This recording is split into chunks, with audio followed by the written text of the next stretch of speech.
네, 안녕하세요. 체스입니다. 제가 지난 금요일부터 좀 감기에 걸려가지고 목소리가 좀 잘 안 나와요. 뭐 그러려니 들어주시면 될 것 같습니다. 자, 금일 코스피 지수는 마이너스 2.56%, 코스닥은 마이너스 3.91%, 양지수 다 큰 폭으로 하락 마감했죠. 전날 미증시 같은 경우는 뭐 거의 강보합, 혼조세를 보였기 때문에 국내 증시 같은 경우도 오늘 뭐 이렇게까지 하락할 거라고는 저도 생각하지 못했네요. 일단 어제 여러분들한테 말씀드리기를 전날 국내 증시가 시장 지수만 상승해서 상당히 불안하다라고 말을 했잖아요. 시장 지수는 상승했지만 하락 종목이 압도적으로 많았기 때문에 전날 국내 증시 뭐 시장 지수는 빨간색으로 끝났지만 하락 종목들 평균 낙폭은 2에서 4% 가까이 됐습니다. 시장 지수만 올라갔죠. 자, 그리고 오늘 또 추가적으로 시장이 하락하면서 개별 종목들 평균 낙폭은 4에서 6%로 굉장히 크게 나왔습니다. 보통 평균 낙폭을 간단하게 계산하는 방법은 시장 지수 곱하기 2 하시면 돼요. 오늘 코스피는 한 2.56% 빠졌으니까 코스피 종목들은 오늘 한 평균적으로 한 4, 5% 가까이 빠졌다라고 보시면 되고요. 코스닥 같은 경우는 오늘 3.91% 빠졌죠. 종목들 평균 한 6에서 8%까지도 하락한 종목들 많다라고 생각을 하시면 됩니다. 자, 어제 이러니까 제가 되게 짜증난다. 시장 지수만 올라갔다고 해서 뭐 이게 공포가 해소됐다. 요렇게 볼 수는 없다. 막 이렇게 부정적인 소리를 많이 했잖아요. 만약에 어저께 시장이 어설프게 반등만 안 나왔어도 제가 여러분들한테 코스피가 2300선 아래에 갭자리 두고 있어서 여기까지는 조정이 나올 가능성이 있다라고 했는데, 자, 어제 만약에 이 모양으로 안 끝나고 그냥 갭자리 놔두고 한 요 정도 선으로 끝났다면 오늘 이 정도 추가 낙폭 보여줬으면 아래 갭자리도 충분히 노려볼 수 있었거든요. 자, 근데 어제 지수만 올라가고 종목들은 하락하고 오늘은 지수도 하락하고 종목들도 하락하는 되게 기분 나쁜 시장이 나왔습니다. 뭐 시장이 특별하게 새롭게 등장한 악재가 있는 건 아닙니다. 아무래도 실리콘밸리 은행 여기에 대해서 좀 간방 자금이 계속 늘어난 상태죠.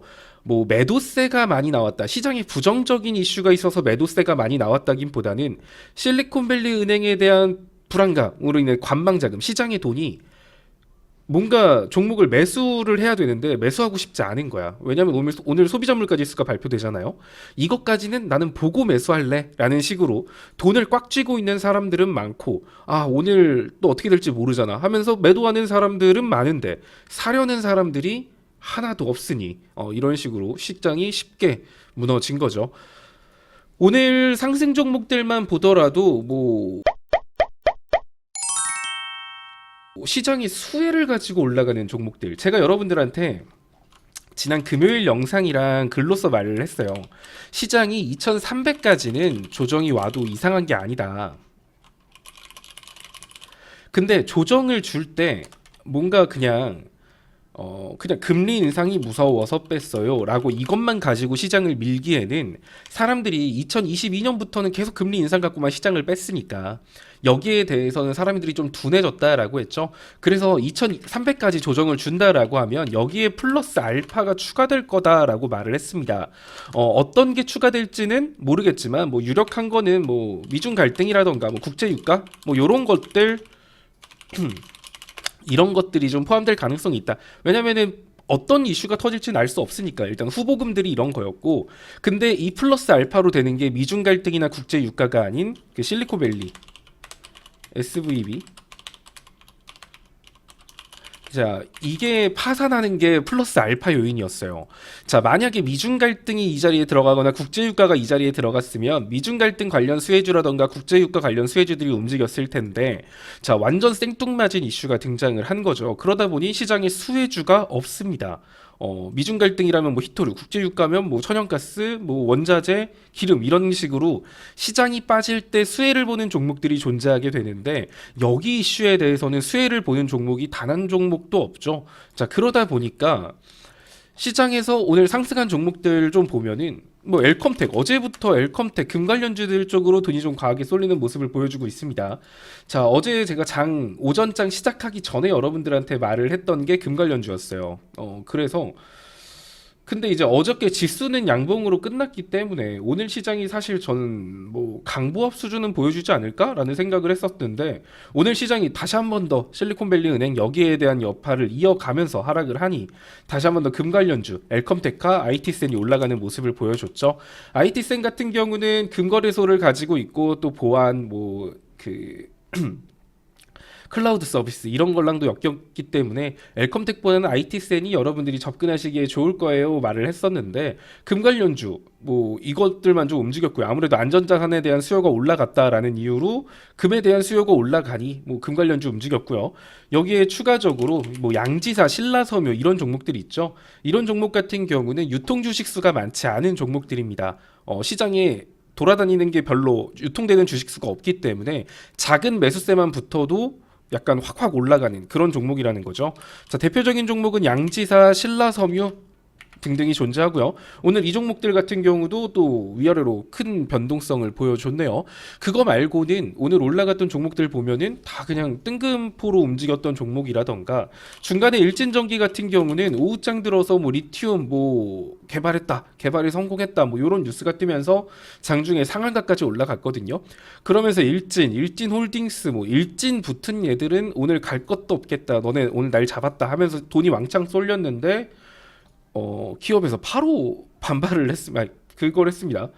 그 아닌데요. 저희 개발 성공한 거 아니에요. 지금 개발 중인데요. 라는 뉴스가 뜨자마자 28%부터 종가는 5% 위로 상한가였던 놈이 마이너스 20%, 25% 가까이 떨어지면서 마감을 했죠. 지금 시장이 그래서 뉴스 보고 여러분들이 섣부르게 올라가는 걸 따라잡는다. 자, 시장이 하락할 때는 맞아요. 올라가는 놈들이 잘 가요. 투심을 끄는 종목들이 있단 말이에요. 그래서 그쪽으로 돈이 쏠리는 게 맞는데, 자, 그러다가 이렇게 한번 빠그라지면은 내가 야금야금 3% 수익 받든 5% 수익 받든 10% 수익 받든 그럼 뭐예요? 이렇게 한 종목 갖고 다 날려먹는데.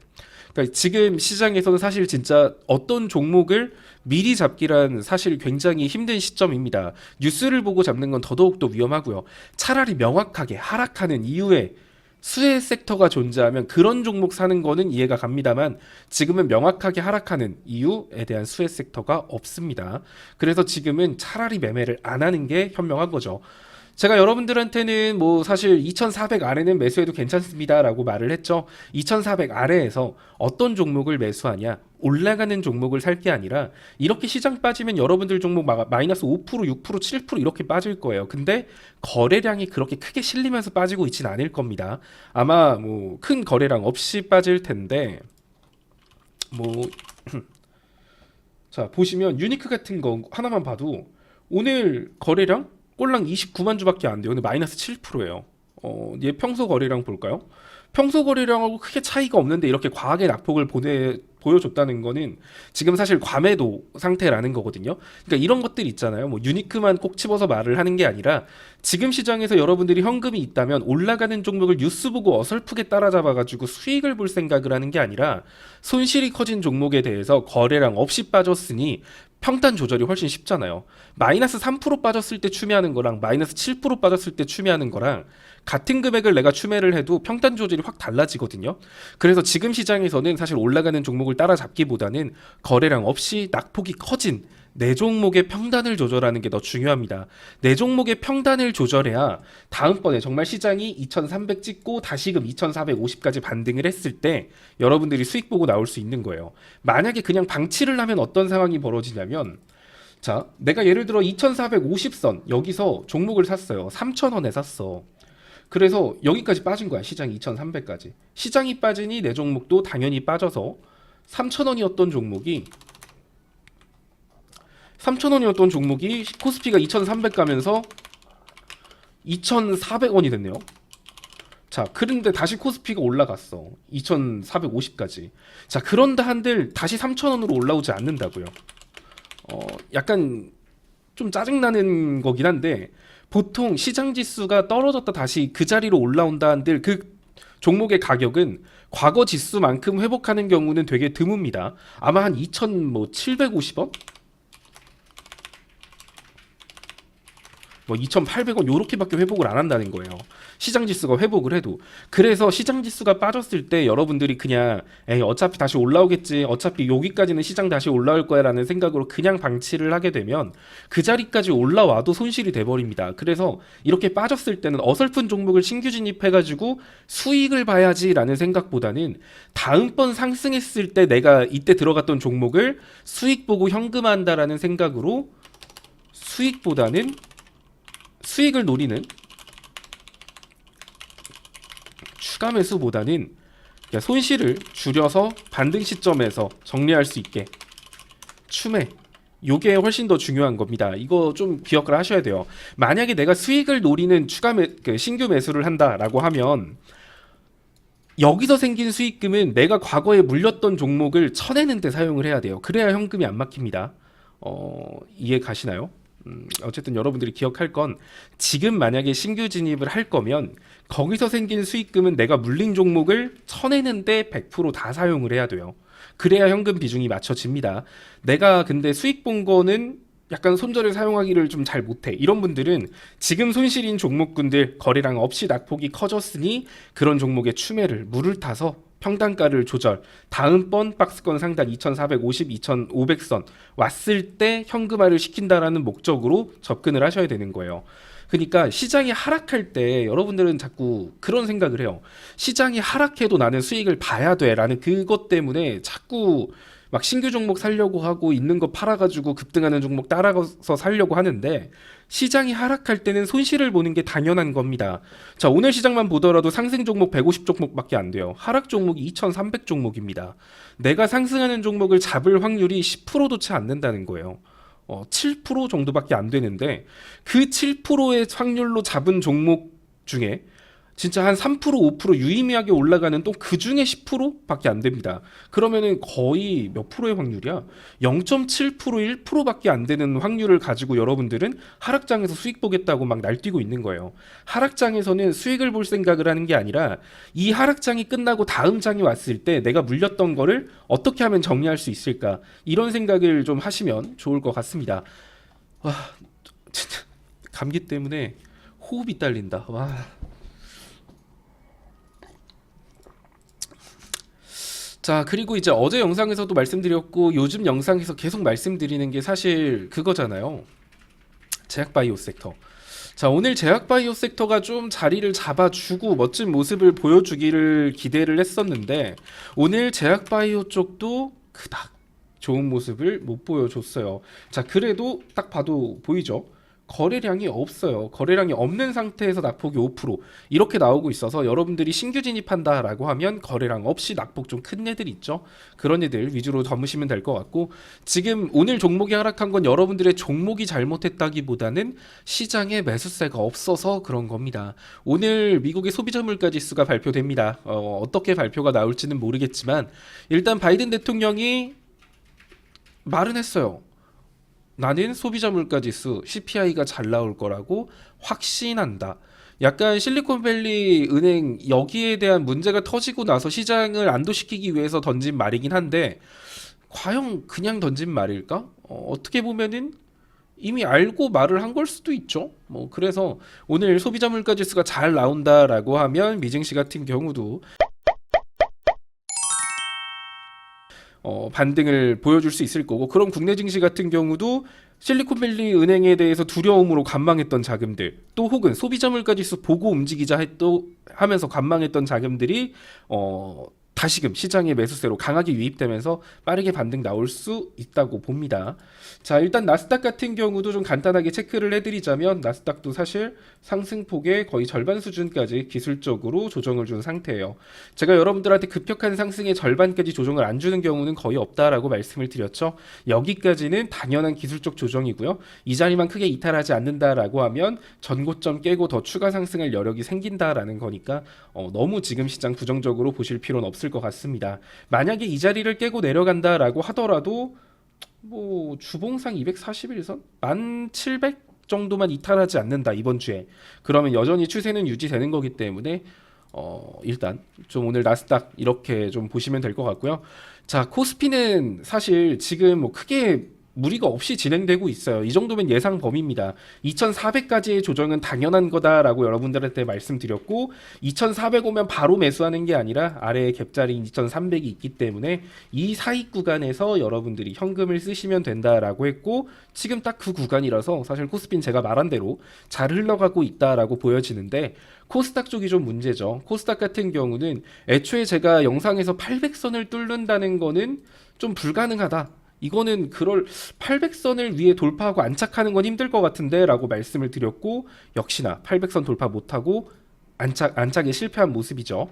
자, 코스닥도 보시면 뭐 상승폭이 어마어마하게 장대 양봉을 보여준 건 아니지만 1, 2, 3, 4, 5, 6, 7, 8, 9 거의 9주 연속해서 양봉을 보여줬단 말이에요. 근데 여러분들이 차트를 쭉 돌려보시면 뭐 이렇게 많이 올라간 건 있어도 중간중간에 음봉으로 조정 한 번씩은 주고 올라갔단 말이에요. 9번 연속해서 상승폭을 보여준 게 2008년도부터 지금까지 여러분들 찾아봐도 한 번도 없을 겁니다. 주봉상.